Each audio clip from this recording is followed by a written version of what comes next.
There are only 7 games, not events. You can't just say March Madness. No, I'm talking about a specific game where I tell my wife I'm booked blank that day, or I make a big sandwich.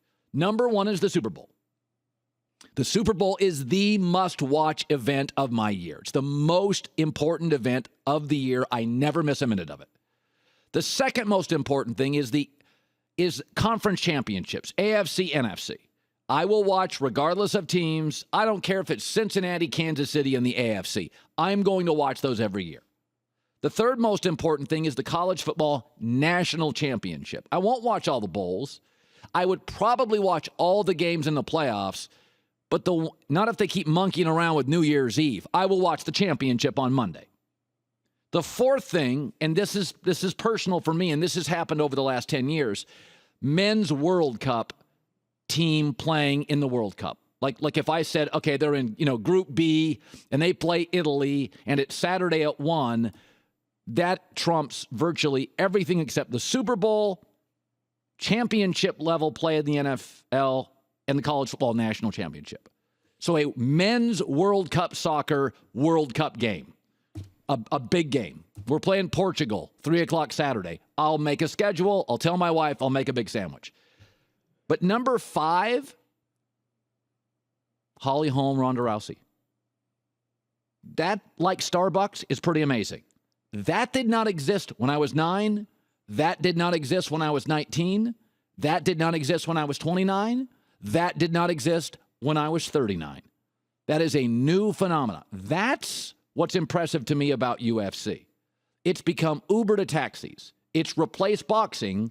And as an American male, especially an American male now 50, boxing has part of my heart.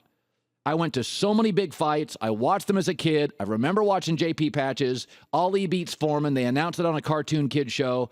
Then I watched Frazier and Ali. Then I watched Ken Norton. Then I watched Sugar Ray. Then I watched Marvin Hagler. Then I watched Roberto Duran. Then I moved to Vegas. Then I was into it and actually at the events. Then I became Tyson. Then I became Holyfield. Then I became Lennox Lewis.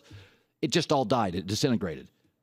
And I'm sitting there this morning and I'm like, Holly Holm, Ronda Rousey, I'll make a big sandwich.